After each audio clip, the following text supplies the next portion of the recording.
Muchísimas gracias, es un gusto estar con una audiencia que la verdad es que me sorprendió, como 300 y más personas, 326 en este momento. Quiero dar mis felicitaciones al testimonio de Lorena y Andrés, realmente Rafael se nota que es su alegría, y también me impactó mucho el video que pasaron antes. Claro que ese video muestra un aborto quirúrgico, ¿verdad? La mujer ingresa a un hospital, camilla, sana, los enfermeros y demás. Y hoy en día, y en mi país sobre todo, que ha legalizado el aborto desde hasta las 12 semanas sin causal ninguna, es decir, a demanda, hoy en día la práctica más habitual del aborto es química. Se le administra alguna pastilla, algún compuesto químico a la mujer y abortan en sus casas. Con lo cual la anestesia, es decir, la mujer se anestesia, ¿verdad? Ya no es tan cruenta, tan patente esta acción de voy, me interno, me llevan en la camilla. Simplemente una acotación, hoy es más perverso porque se ve menos. Bien, lo mío es un aspecto colateral al aborto, al drama del aborto. Este seminario es sobre la protección de la vida, y yo no traigo reflexiones en ese sentido, comparto absolutamente, he estado comprometida en mi accionar en la defensa de la vida desde su concepción hasta su muerte natural. Vengo a traer un aspecto que es, ya digo, colateral, es la protección de la conciencia de las personas para no ser obligadas a realizar prácticas que atentan contra sus convicciones morales, religiosas, éticas más profundas. Partiendo de la premisa de que la libertad de conciencia y religión es un derecho humano fundamental y que por lo tanto la objeción de conciencia es la herramienta eficaz o habilitante para hacer efectivo ese derecho de libertad de conciencia. Comparto pantalla, si me siguen. ¿Estoy compartiendo? No, aún no se visualiza nada, disculpa, Carmen. Bien, entonces pido disculpas, a ver cómo será. Ahora aquí lo veo. ¿Ahora sí? Ahora sí se visualiza. Bien. Entonces trataré de abordar la libertad de conciencia y los conflictos entre conciencia y ley y objeción de conciencia en su teoría, porque primero existe el derecho, este instituto, y luego se puede ver cómo los distintos países lo recogen o no en su legislación. Y luego algunas concreciones en mi país, pretendiendo que a partir de lo que ocurrió aquí, bueno, tener algunas reflexiones con ustedes a modo de ejemplo, no a seguir, pero bueno, de algo que ocurrió y suscitó muchos debates. Corresponde en primer lugar partir de algunos presupuestos comunes, ¿no? ¿Qué entendemos por conciencia? Aquella voz interior que juzga, que separa de las acciones humanas, de la conducta, lo bueno de lo malo. Esa que Pinocho, el grillo, le alertaba, la voz de la conciencia le decía que era lo bueno de lo malo. Y libertad de conciencia es esta independencia interior del espíritu humano para investigar la verdad, adherirse a ella y aceptarla sin que haya fuerzas externas que presionen, es decir, sin una coacción. Simplemente para partir de algunos presupuestos para poder avanzar. No necesariamente la libertad de conciencia tiene una motivación o un fundamento religioso, a veces tiene fundamento ético, moral, de otro orden, a pesar de que la mayoría de las veces el fundamento de la libertad de conciencia, de una toma de postura, es religioso. Y como decía, tiene este derecho de libertad de conciencia, tiene fundamento en la dignidad de la persona humana. En ese sentido, partimos del presupuesto de que es un derecho humano fundamental que tiene una tutela por el orden jurídico, por el derecho, de primer orden. No estamos hablando de algo, de estos derechos de tercera, cuarta generación, sino de los más fundamentales, aquel núcleo duro de derechos que se incorporaron, se reconocieron en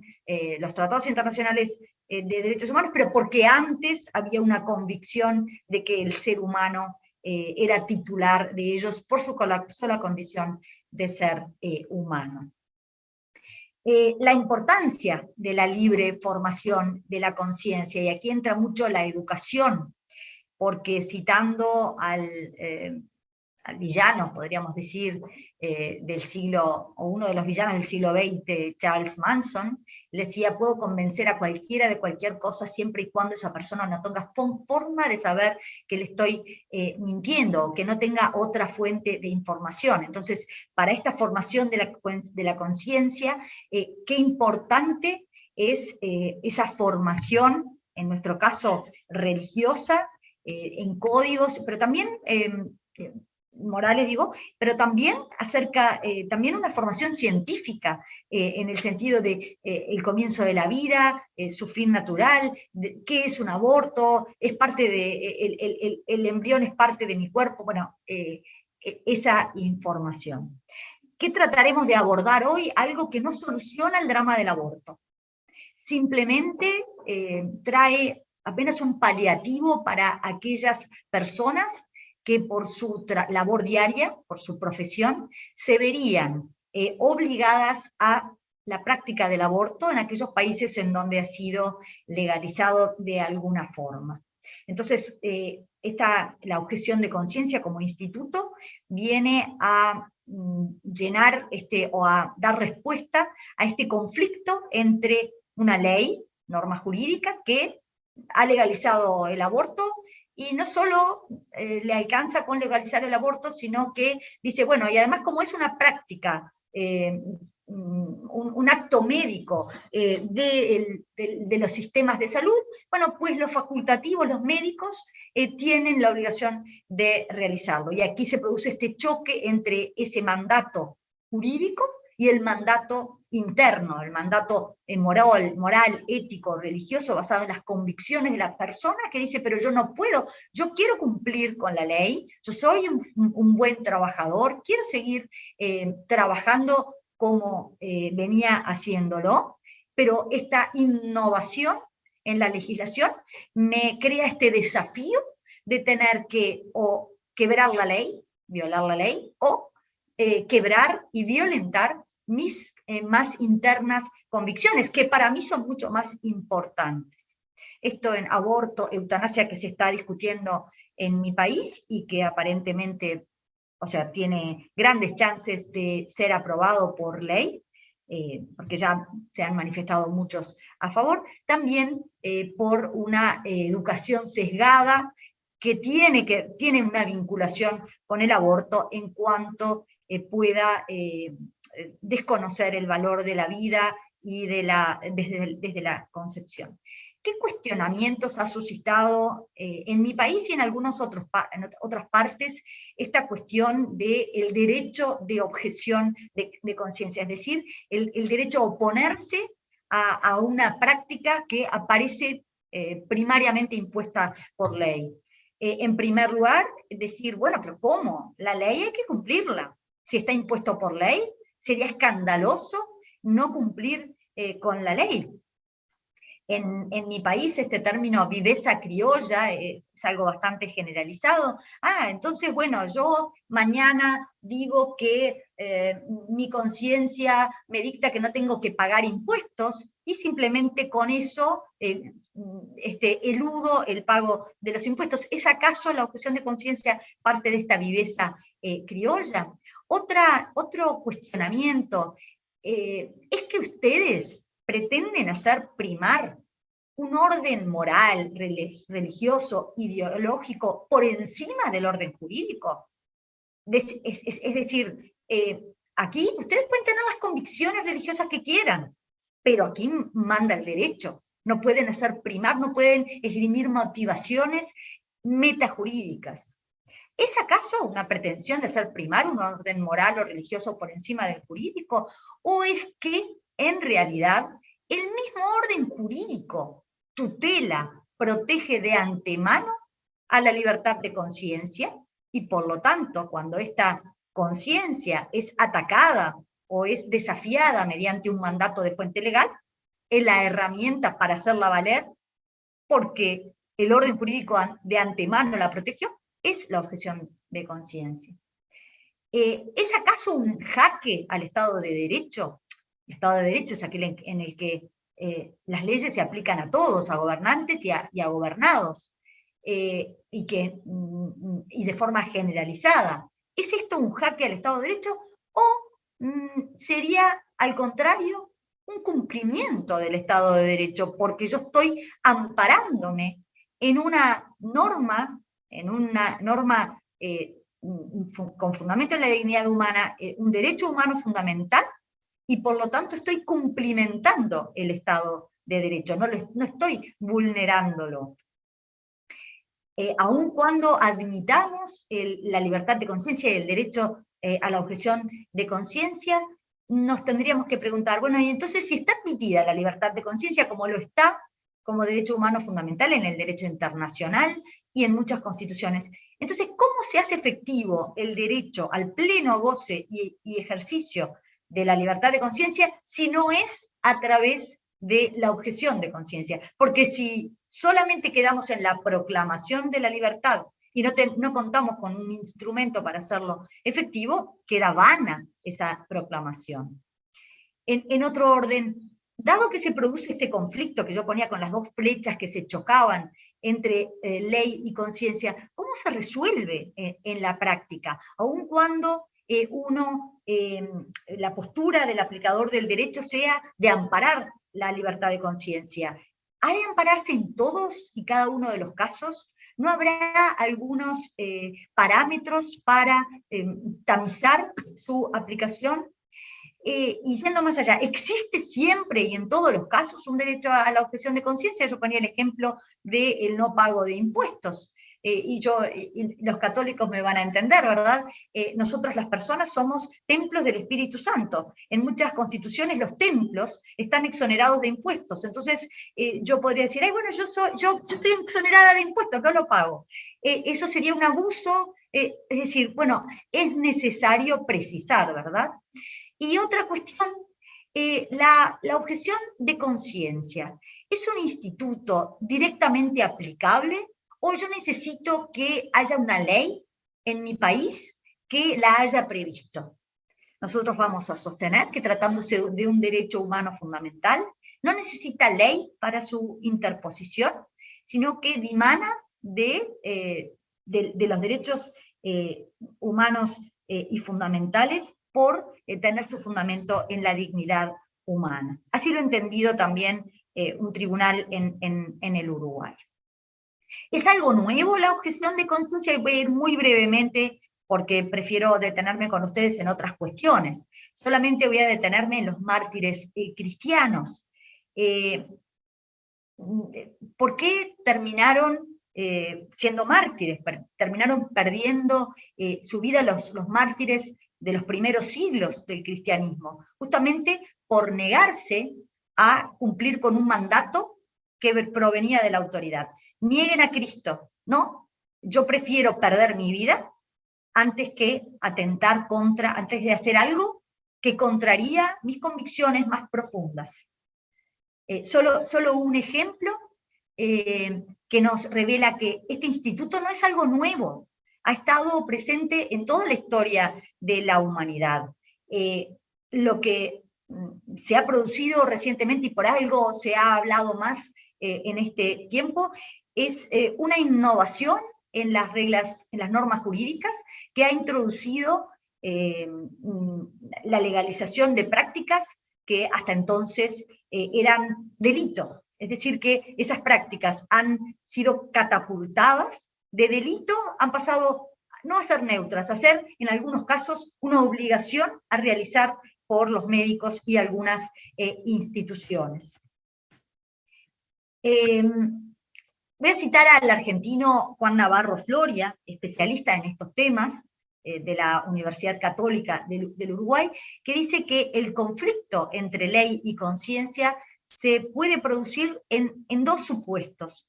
Cuando alguna conducta obligatoria, según la propia conciencia o las normas éticas a las que alguien ha elegido sujetar su actuación, es al mismo tiempo prohibida por el legislador.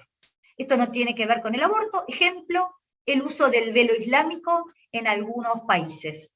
Es obligatoria ese uso para las mujeres del Islam, y viene prohibido por las normas jurídicas de ese país. El otro supuesto, cuando alguna conducta que las normas éticas o la conciencia impide o prohíbe, coincide con las que han sido obligadas por el legislador. El caso del aborto en aquellos lugares donde esté concebido como obligatorio.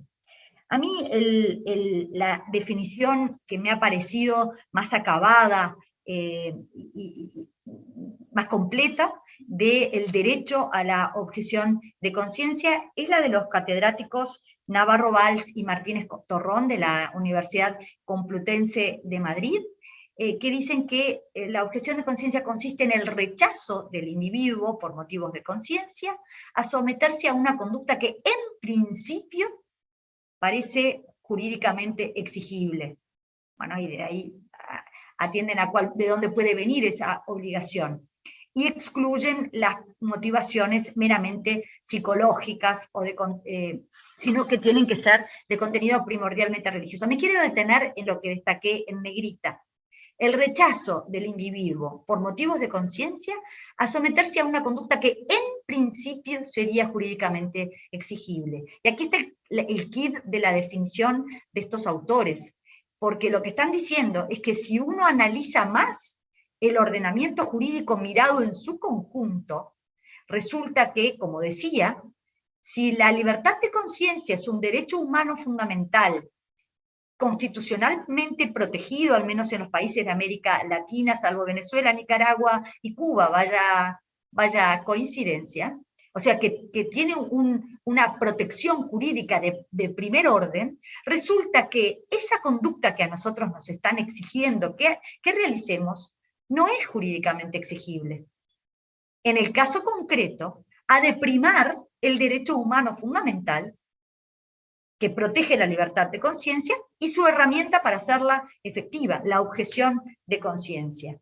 Y deberá adaptarse el ordenamiento, deberá adecuarse para que yo no sea obligado a realizar prácticas que contrarían mi conciencia y que además desafiarían el propio derecho a mantener mis convicciones religiosas o de conciencia o éticas. Porque si yo tengo que realizar una práctica contraria a mi conciencia, no me puedo dividir, tengo que abandonar mi religión y mis convicciones. Y esa división no está amparada por el derecho. El derecho antes amparó la libertad de conciencia. Por lo tanto, en estas primeras preguntas que yo planteaba, ¿acaso la objeción de conciencia supone un obrar de parte de quien rechaza esta conducta contrario a derecho? ¿Se trata de una actitud antijurídica? Entendemos que no. Entendemos que el incumplimiento de ese deber, que aparece en principio como exigible, pero que si analizamos más, no es exigible si se dan otras condiciones que me eximen de realizarlo, es absolutamente acorde a derecho. La objeción de conciencia no es atentar contra el orden jurídico, es al contrario, ampararse en una norma de tutela provista por el propio orden jurídico. Es cierto, sí, que el objetor de conciencia asume un riesgo, el riesgo a ser despedido de su trabajo, a que no lo asciendan, y eso es una realidad. En mi país, lamentablemente, ha habido muchos casos de ginecólogos objetores de conciencia que han sufrido estas consecuencias. También en ese riesgo asumido, como en el caso de los mártires cristianos, se mide la fortaleza o la firmeza de las convicciones de la persona, hasta dónde está dispuesto a sacrificar para mantener su postura. Así que, luego de esgrimida el rechazo, la objeción de conciencia por la persona, alcanza una protección por el orden jurídico. Quiere decir, no es un accionar antijurídico, es al amparo del derecho. Yo desarrollé un concepto que es el de habeas conciencia, como un sinónimo de la objeción de conciencia, y esto haciendo un paralelismo con el habeas corpus, que es un instituto que protege la libertad, el derecho sobre el propio cuerpo de las personas y su circulación, protegiéndolo de la prisión arbitraria, ¿verdad? Bueno, las personas también tienen conciencia, por ello este instituto podría también llamarse como de habeas conciencia, esa protección de la libertad de conciencia de las personas frente a ataques ilegítimos contra este derecho a mantener esas convicciones de conciencia y a conducirse la vida de conformidad con ellas. El objetor de conciencia no es alguien que es un revolucionario y quiere atentar o derribar el orden jurídico, él pretende nada más que ser excusado.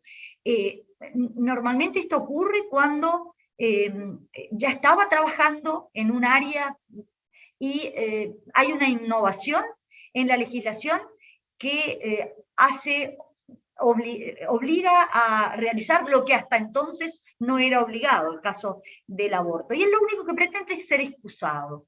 Por supuesto que no le gusta la norma que legalizó el aborto y quizás haga campañas en contra de la norma, pero la objeción tiene esa finalidad, se agota en eso, ser excusado. Recientemente, como decía, las objeciones se han suscitado por innovaciones legislativas que modifican las obligaciones de una persona o grupo. Y otra consideración es que este instituto es un instituto democrático por excelencia porque viene a dar protección a las minorías frente a la imposición de programas de las mayorías circunstanciales. En mi país, el aborto se aprobó en el Parlamento por un voto de diferencia. Un voto de diferencia. Una mayoría más que circunstancial. La democracia impone que las minorías que quedaron defraudadas por esa legalización sean también contempladas, y por eso la objeción de conciencia, decimos, es un instituto democrático por excelencia. Un jurista, Brett Schartz, de Estados Unidos, de la Universidad de Brigham Young, refiere, y me parece muy interesante, dice, es que en el caso en que se impone a una persona la realización de una práctica contraria a su conciencia, lo que se produce es una inconstitucionalidad de aquella norma que impone en el caso concreto, porque en ese caso concreto ha de hacerse primar el derecho humano fundamental, reconocido por el derecho internacional de los derechos humanos, reconocido constitucionalmente. Entonces, en ese caso concreto, si hay que adaptar la norma, es que era inconstitucional, no para todos los casos, aunque a veces sí, pero para ese caso concreto. Entonces, me gusta esa visión porque coloca las cosas en su sitio y le da un tinte eminentemente jurídico.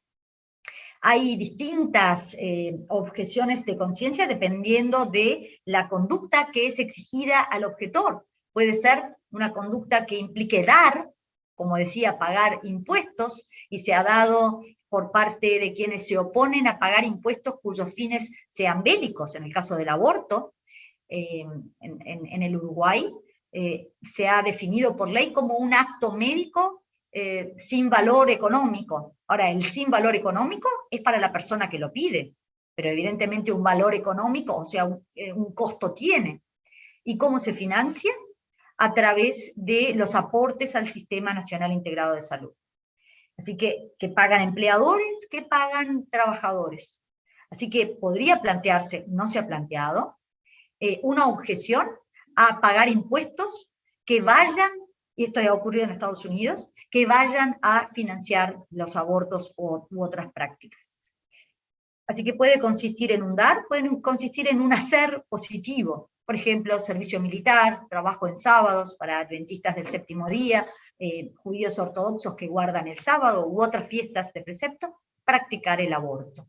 Puede consistir en un hacer pasivo, es decir, resistirse a recibir una educación formal o con determinado contenido sesgado, y esto se ha dado en España, se ha dado en Estados Unidos, en mi país también, cuando los programas educativos escolares pretenden introducir la ideología de género o cuestiones que tienen un contenido moral no neutro y se vuelven obligatorias. O puede consistir la conducta exigida al objetor en un no hacer, por ejemplo, como decíamos, la prohibición de uso del velo islámico u otros símbolos religiosos en España, perdón, en Francia. En la finalidad de esta desobediencia jurídica, que es solo aparente, porque en el fondo es cumplimiento de un derecho, se agota en el ejercicio de la objeción. No es una infracción sistemática de la ley para suscitar una reacción hasta la reforma del orden jurídico, aunque también algunos puedan estar interesados en ello. Algunos indicadores que el decisor, cuando se plantea una objeción de conciencia, quien decide debería tener en cuenta que el objetor no esté esgrimiendo una viveza criolla, como decíamos, sino que sea sincero. A ver, unas exigencias que no pueden ser demasiado severas, ¿no? Pero algunas pautas, algunos requisitos orientadores. ¿Cómo se prueba esta sinceridad del objetor? Una de las maneras es si conocemos que hay una norma de conciencia prioritaria para el objetor. Ejemplo, el católico que se opone al aborto, ya se sabe, no es necesario hacer una fundamentación demasiado larga, o simplemente esgrimir, no, yo soy un defensor de la vida desde la concepción. De ahí la ilegitimidad de algunas exigencias de algunos países para que como condición para conceder el amparo de la objeción de conciencia piden largas fundamentaciones. Bueno, no, alcanzaría con alguna mención en este sentido. También es un indicador de la sinceridad del objetor el que se allane al castigo. Yo no lo quiero realizar, esta práctica, y no me importan las consecuencias. Eso también para quien decide es un fuerte indicador. También se tiene que tratar de una obligación legal insoportable, no algo nimio. No es, en la práctica del aborto realmente se ve enfrentado a algo que le mueve el piso al objetor. El problema con este instituto jurídico es que la norma de conciencia es una norma interior. Entonces, el objetor en algún momento va a tener que revelar su pertenencia o su convicción de conciencia o religiosa. Tiene que revelar algo interior si pretende ser amparado. En este sentido, la pertenencia a una confesión religiosa conocida como el ser católico, bueno, ya allana el camino porque, ya decía, se sabe de antemano que los católicos protegemos la vida desde la concepción y hasta su muerte natural. Algunas cuestiones que en el derecho comparado se han utilizado para amparar la objeción de conciencia es el exigirle al objetor una prestación alternativa.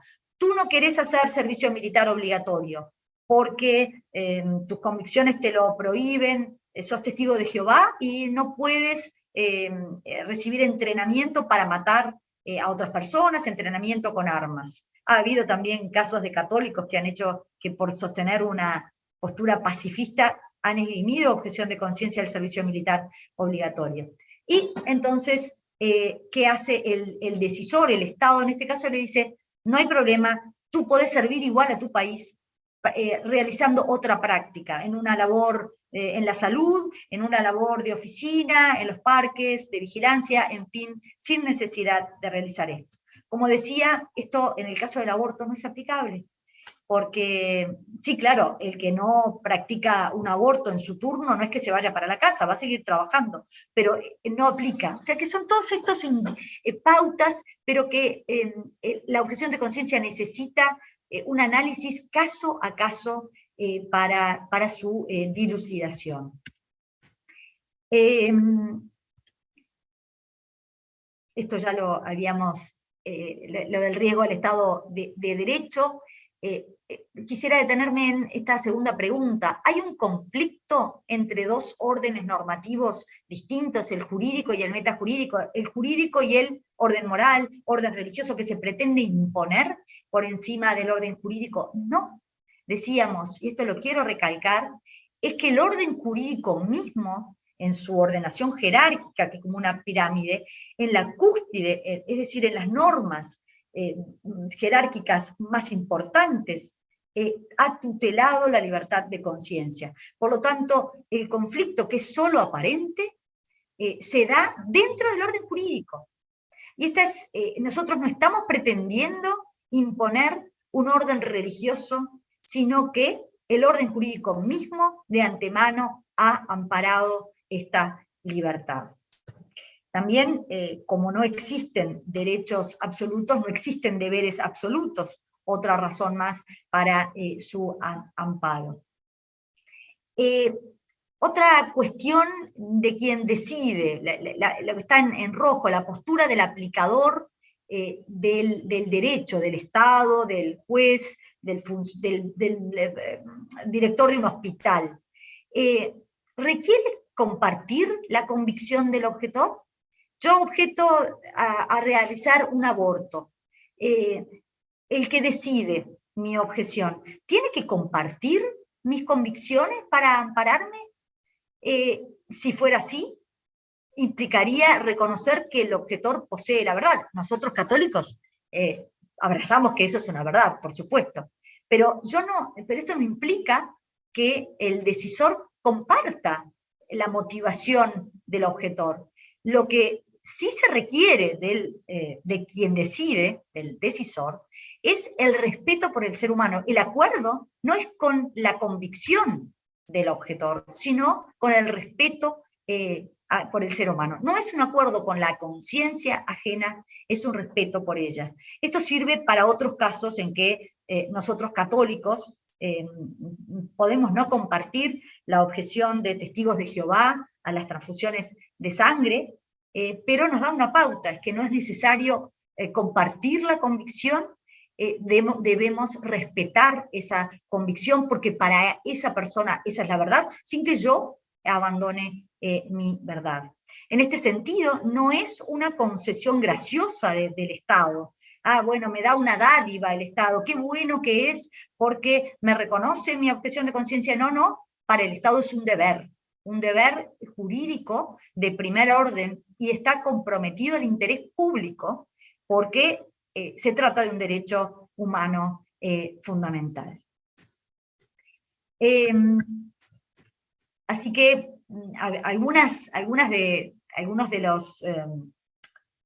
las sugerencias para el decisor: ponerse en los zapatos del objetor, ver que la situación encuadre, que se trata realmente de una objeción de conciencia. A veces no es una objeción de conciencia, a veces simplemente la persona no quiere asumir un riesgo, pero no por un motivo de conciencia. Bueno, ahí será otra cosa, y se podrá ser amparado, pero no todo es objeción de conciencia.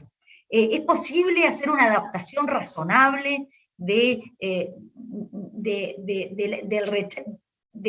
para que el rechazo por el objetor a la práctica objetada sea suplida de alguna manera, porque, vamos, mi país que ha legalizado el aborto, ¿verdad? Es una práctica que legalizada, las mujeres que acuden a él frente al Estado tienen un derecho, por lo menos amparado por el presente ordenamiento jurídico, a realizarlo. Es así, nos guste o no nos guste. Entonces, se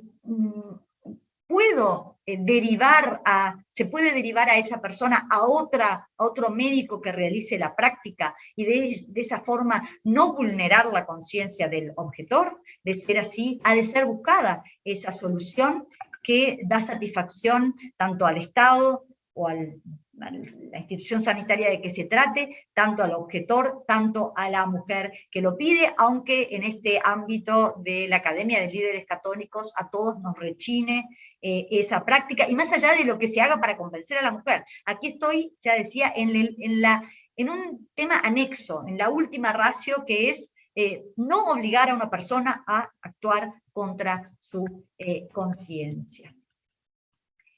Bien, la adaptación razonable. Sí, vuelvo a citar a Navarro Valls, el catedrático español, la Universidad Complutense de Madrid, cuando dijo que recientemente en materia de objeción de conciencia se ha producido un Big Bang jurídico. ¿Y por qué? Nos preguntaremos nosotros, ¿verdad? Por este cambio de paradigma, las legislaciones de Occidente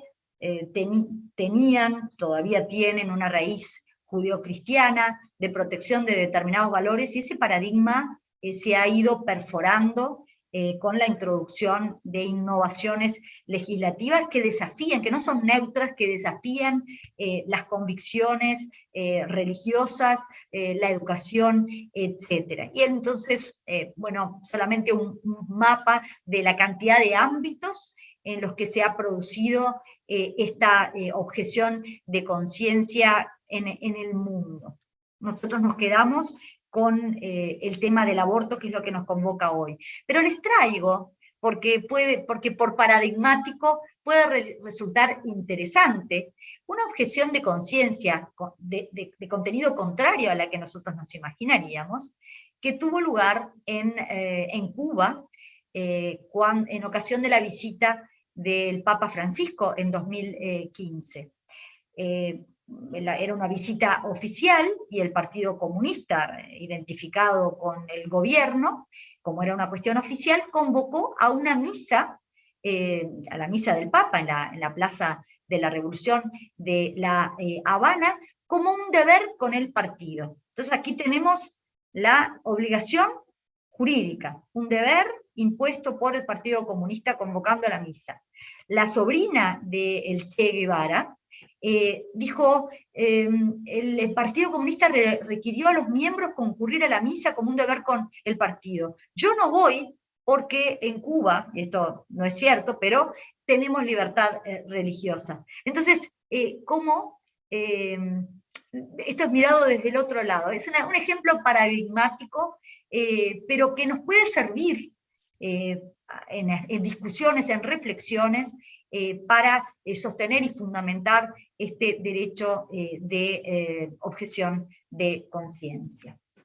Tareas rechazadas por contrariar la conciencia, muchas en el ámbito de la salud, que apelan a que el decisor haga una adaptación razonable de este conflicto para amparar al objetor y para que al mismo tiempo en aquellos países en donde una práctica ha sido legalizada, bueno, se asegure el acceso a dicha práctica. Lo que ocurre, y por eso la figurita en celeste con el angelito y el diablito, es el dilema al que se somete, en el que se ve enfrentado el objetor de conciencia, que o viola la ley o viola su conciencia.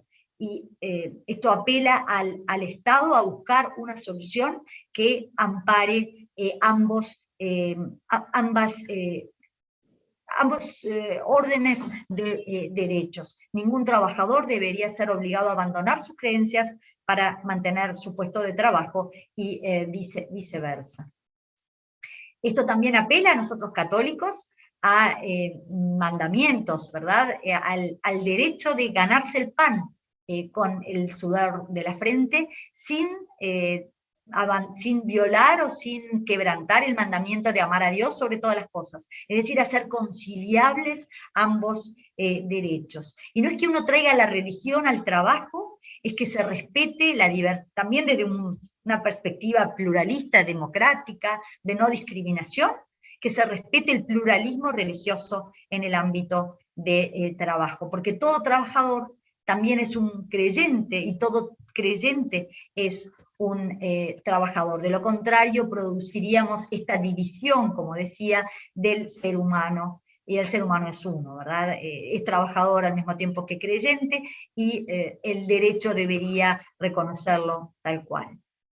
En este ámbito de la Academia de Líderes Católicos es muy pertinente citar que, por si estas reflexiones resultan un poco objetivas, frías, de invocar derechos escritos, derecho positivo, no, en nuestro ámbito, a nivel del magisterio de la Iglesia Católica, la Declaración Dignitatis Humanae sobre libertad religiosa del Concilio Vaticano II de 1966, en un giro copernicano, reconoce la libertad de conciencia y apela a su respeto, no solo para los católicos, también para cualquier convicción religiosa, aunque no se comparta por parte de los católicos esa convicción religiosa, el caso que veíamos de los testigos de Jehová frente a su resistencia a las transfusiones de sangre.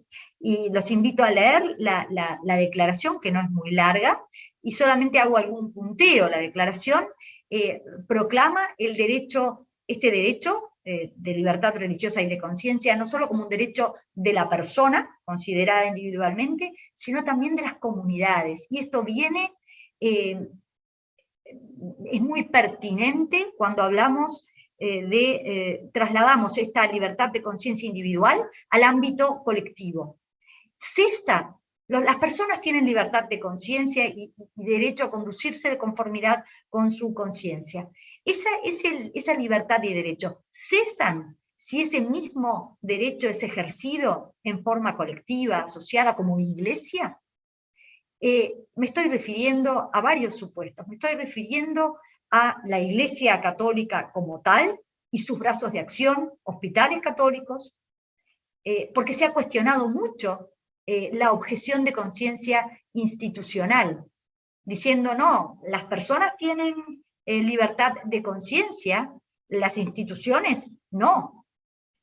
No, claro que no tienen conciencia las instituciones. Lo que tienen las instituciones es un ideario institucional, unos principios fundacionales, un abrazar determinados postulados en torno a los cuales se asocian las personas. Es como la libertad de conciencia individual que se suma de personas que comparten esa misma postura de conciencia. Entonces, lejos de perderse la protección de la libertad de conciencia en las instituciones, cuando se actúa de forma colectiva, asociada institucionalmente, yo diría que se refuerza. De ahí el destaque que hace la Declaración Dignitatis Humanae sobre este derecho como derecho de la persona, pero también de las comunidades religiosas o de creencias o de convicciones. Y también destaca la declaración que el poder público no tiene un poder ilimitado. En un Estado de Derecho, en democracias occidentales, está delimitado el poder público. Y uno de los límites que encuentra es justamente el derecho de la persona y de las comunidades a la libertad de conciencia y de religión, y a el derecho de conducirse de conformidad con las creencias. ¿Por qué insisto y digo todo el tiempo este binomio? No solo la libertad de conciencia, de tener, de adoptar, de mantener, de cambiar de convicciones de conciencia, sino de conducirse de conformidad con ellas, porque de lo contrario quedaría vano el derecho. Si yo no tengo el derecho protegido de conducir mi vida en base a esas convicciones previamente adoptadas. Y ahí dice textualmente la declaración que no se obligue a nadie a obrar contra su conciencia, ni se le impida que actúe conforme a ella en privado y en público, solo o asociado con otros. Y aquí va el obrar, ya no el tener, adoptar unos principios, sino a conducirse en la vida, a obrar. Y en punto a la libertad de las comunidades religiosas, la parte asociativa, la parte colectiva, dice, la libertad de las comunidades religiosas que compete a las personas individualmente, y eso no se discute en ninguna parte, ha de serlas reconocida también cuando actúan en común. Y da algunos ejemplos. Por ejemplo, la inmunidad para regirse por sus propias normas. La iglesia tiene su autonomía para conducirse en temas de su competencia de acuerdo a sus propias normas, aunque el Estado haya adoptado un modelo por ejemplo, un modelo radical de no discriminación entre el hombre y la mujer, y pretenda llevar ese modelo a todos los ámbitos y al interior de la iglesia. No, aquí como es un tema religioso, la iglesia tiene el derecho, la inmunidad para regirse por sus propias normas en este ámbito religioso. Luego, otras cuestiones, no va a estar eximida del castigo si alguien comete un delito, por supuesto, pero dentro del ámbito de su competencia para la designación de sus ministros de culto, por ejemplo, sería invasivo de ese derecho si el Estado le impusiera la ordenación de mujeres, por ejemplo. También para la enseñanza y la profesión pública de la fe y para manifestar libremente su doctrina. En el ámbito latinoamericano, nosotros contamos, además de la Declaración Universal de Derechos Humanos, artículo 18, además del Pacto Internacional de Derechos Civiles y Políticos, también a nivel de la Organización de Naciones Unidas, artículo 18, nosotros contamos con el Pacto de San José de Costa Rica, Convención Americana de Derechos Humanos, que en su artículo 12 proclama la libertad de conciencia y religión. Y esta Convención Americana de Derechos Humanos es derecho en todos los países de América Latina.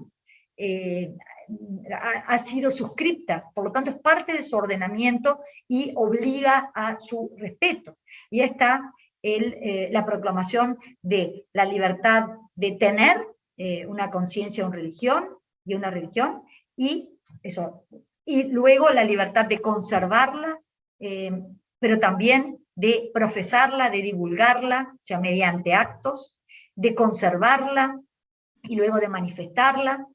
Y en rojo están destacados algunos verbos que no están en otros instrumentos internacionales, son propios, son latinoamericanos, y son muy valiosos, y creo que los católicos frente al aborto debemos apelar a estos verbos porque son protectores. Si a un médico, frente a la obligación de practicar un aborto o de expender anticonceptivos de cualquier tipo, ya sean abortivos o no, cualquier otra práctica, se le obliga o se le impide conducirse de conformidad con sus creencias, se está violando el derecho de conservar, o la libertad de conservar su religión o sus creencias. Ese verbo que trae explícito la Convención es bien útil para, en este campo. También en el campo asociativo podría decirse lo mismo, artículo 16, y avanzo porque no quiero dejar de referirme a algunas cuestiones ya más de la regulación de la objeción de conciencia en el supuesto del aborto en mi país. Yo decía que lamentablemente la objeción de conciencia en el tema del aborto viene solo a ser como un paliativo, como una aspirina, no quita el mal del aborto, solamente si es exitosa logra eximir a alguien de tener que practicarlo. Ha sido consagrado como derecho no solo en los tratados internacionales de derechos humanos, en la mayoría de las constituciones latinoamericanas, no todos los países lo han recogido por ley, pero ¿necesitamos la ley? Entendemos que no. Así lo he entendido en mi país, un tribunal de máxima jerarquía, justamente en un caso de médicos que impugnaron que un decreto reglamentario de la ley del aborto les cercenaba la libertad de conciencia, les cercenaba el derecho de objeción de conciencia, y el tribunal dijo, la Constitución es directamente aplicable, los derechos humanos son directamente aplicables, y corresponde el amparo de estos médicos. El resto de las preguntas las hemos abordado. Entonces, para compartir alguna cosa de mi país tiene una norma desde 1934, esto invita a que en sus países ustedes busquen la norma pertinente de su Constitución, y dice: la ley ha de reconocer a quien se hallare en una relación de trabajo o servicio como obrero o empleado, la independencia de su conciencia moral y cívica. Esta ha sido muy útil, esta norma, a la hora de amparar a objetores de conciencia. Si bien parece circunscribir el derecho a una relación de trabajo o servicio, en realidad, por ser un derecho humano, aplica en todas circunstancias, aún fuera de una relación de trabajo o servicio. Un mapa de los ámbitos en que en mi país se puede llegar a plantear, por las innovaciones legislativas, esta objeción de conciencia.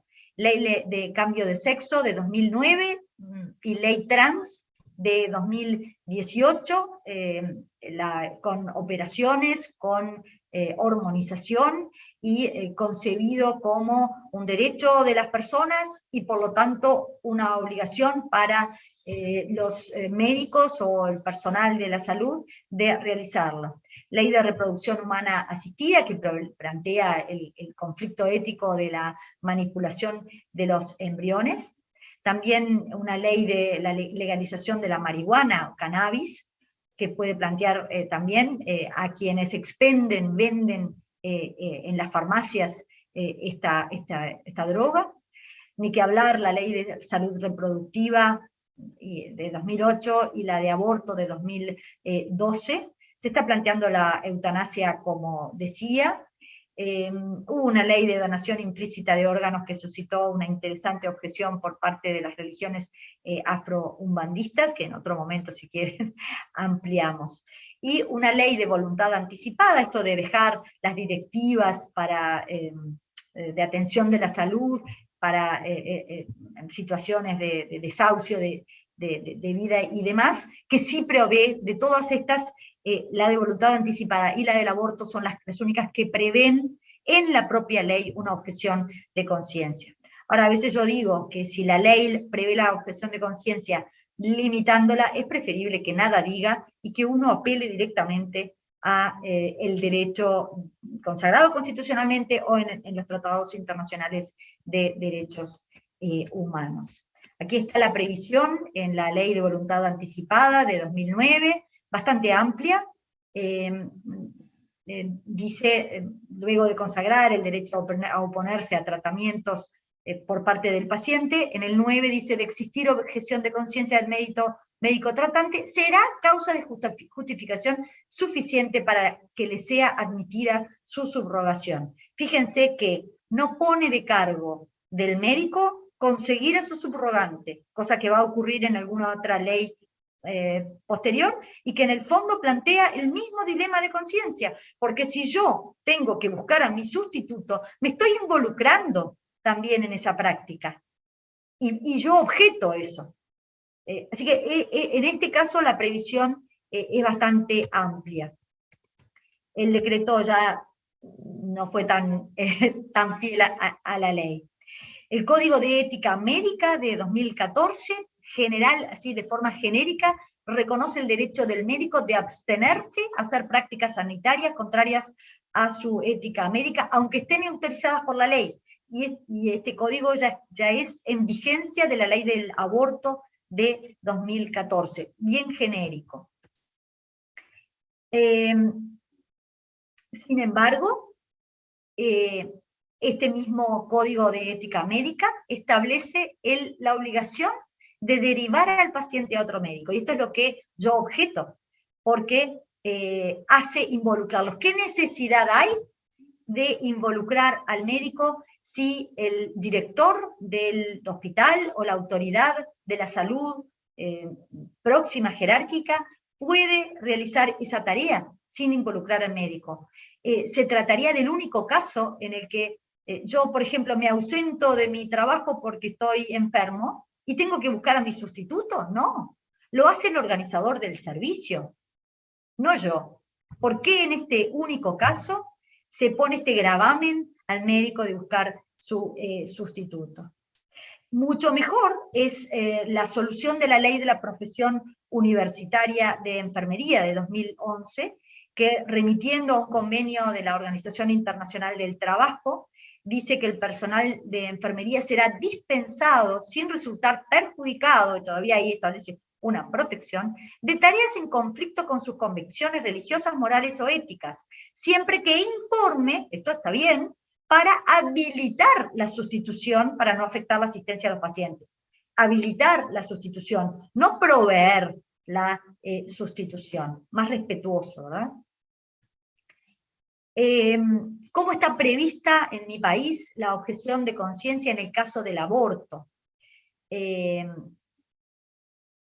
La ley, acá yo pongo no despenalizó, y es porque no solo despenalizó el aborto la ley de 2012, hasta sin expresión de causa, hasta las 12 semanas, y aún hasta las 14 en caso de violación, y aún sin ningún límite de edad gestacional, en caso de que exista grave riesgo de salud para la madre. La objeción de conciencia prevista en el artículo 11 la reconoce solo para médicos, ginecólogos y personal de la salud, aparentemente excluyendo a otras personas, personal administrativo, aunque puedan entrar en una interpretación amplia en personal de la salud. Pero bueno, lo único que pide es que quienes tengan estas objeciones de conciencia deberán hacerlo saber, comunicarlo a las autoridades, que esta manifestación podrá realizarse en forma expresa, en cualquier momento. Y ustedes dirán, ¿por qué tantas menciones, tantas regulaciones? Que fue objeto de mucha negociación, porque el proyecto original era mucho más restrictivo, que tenía que esgrimirse con un plazo de caducidad desde 30 días de la entrada en vigor de la ley, o cuestiones así, o sea, restrictivo. ¿No? Esto en cualquier momento. Y sí, dice, y esto parece muy cuestionable a la luz del derecho constitucional y del derecho humano fundamental de objeción de conciencia, dice no es aplicable en el caso de grave riesgo de salud para la mujer.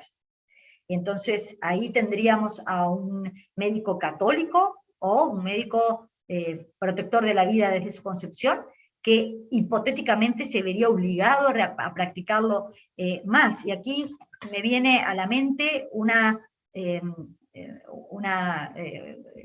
figura, una ilustración del catedrático de la Universidad Complutense de Madrid, también Rafael Palomino, que dice, se estarían expropiando manos. El Estado, que no tiene manos para realizar la práctica, expropia las manos de los médicos, para mostrar, exhibir cuánta explotación habría en ese caso. En mi país, después de la sanción de la legalización del aborto, ocurrió que en algunas provincias, nosotros los llamamos departamentos, como en Salto, el 100% de los ginecólogos eran objetores de conciencia, y en otras regiones superaba el 90%.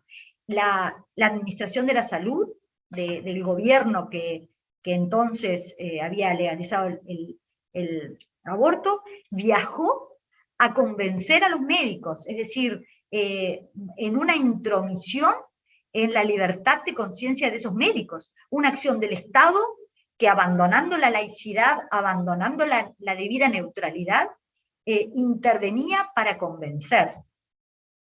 y frente a los planteos de, bueno, obliguémoslos, entonces, si no quieren, porque si no, en este departamento no se va a poder realizar la práctica, bueno, al final primó cierta cordura y viajaron para esas regiones médicos no objetores. Lo que sí ocurrió es que el decreto reglamentario, como decía, de la ley del aborto, restringió más el derecho de objeción de conciencia de los médicos, lo que suscitó que un grupo de médicos plantearon una acción ante el Tribunal de lo Contencioso Administrativo, que es de la misma jerarquía que la Suprema Corte de Justicia. Y es impresionantemente contundente la sentencia de este tribunal, que en agosto del 2015 dijo, anuló artículos de ese decreto, es decir, los eliminó del universo jurídico, y que dijo, la libertad de conciencia y el derecho de objeción de conciencia son un derecho inherente a la personalidad humana, tutelado por la Constitución y el derecho internacional de los derechos humanos, es un derecho fundamental, es un derecho de interés público, que tiene en cuenta el respeto por los derechos de las minorías y la pluralidad ideológica, y que el decreto era notoriamente limitativo del derecho de objeción de conciencia, con lo cual tuvo que, bueno, quedaron anuladas algunas normas y la Autoridad de la Salud tuvo que dictar otras para adecuarse a esta sentencia. ¿Algún otro aporte? Existe desde el 2010, presentado por mi actual presidente cuando era diputado, un proyecto de ley para regular el derecho de objeción de conciencia, previsto como un recurso judicial de habeas conciencia, también amparando la dimensión colectiva, es decir, de ideario institucional, y que solucionaría esto que objetamos de obligar al médico a involucrarse en derivar, siendo objetor, derivar la prestación a otro médico. Es el Estado o el organizador del servicio el encargado de proveer para que las prestaciones objetadas sean brindadas por otros terceros no objetores. Se presentó sucesivamente en el 2015 y siendo senadora lo volví a presentar en el 2020. Tengo bastante esperanzas de que se pueda plantear. Otras lamentables situaciones que se produjeron en mi país es que existiendo solamente 2 hospitales de ideario religioso, el Hospital Católico Juan Pablo II y el Hospital Evangélico, la ley del aborto, sin embargo, estableció el principio general de que todas las instituciones del Sistema Nacional Integrado de Salud tenían que realizar la práctica, previó sí, y ahí se le dio carta de ciudadanía, de nacimiento a la objeción de ideario, pero restringiéndolo, dijo, las que tengan objeciones de ideario preexistentes a la ley, podrán acordar con el Ministerio de Salud Pública la forma en que sus usuarios accederán a la práctica, con lo cual estaba haciendo una contracepción, o estaba haciendo anticoncepción de otras instituciones religiosas que pudieran nacer en el futuro, porque si nacían iban a verse obligadas a la realización de la práctica. Nosotros, por la Iglesia Católica, impugnamos ante el mismo tribunal el decreto que establecía estas restricciones, no tuvimos éxito, lamentablemente. Simplemente, y para terminar, llamo a una reflexión sobre la responsabilidad, sobre todo de los formadores, ¿verdad? La Academia de Líderes Católicos, que tenemos esa posibilidad de réplica de nuestros conocimientos por muchos lados, que se nos exige mucho más responsabilidad, ni que hablar a quienes detentan el poder, a los jueces, a la autoridad, al Estado, se le exige mucho más.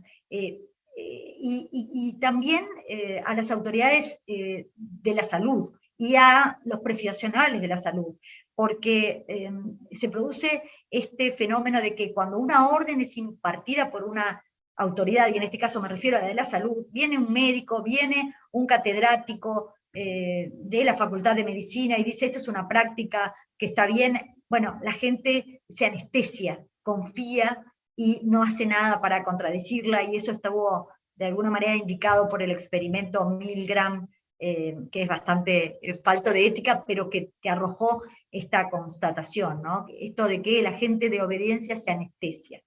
Y que, bueno, que la toma de conciencia de este rol parece ser el primer paso para una gestión responsable de estos dos derechos, de armonizar la libertad religiosa y la legislación que nos toca, lamentablemente, vivir en nuestros países. Muchísimas gracias.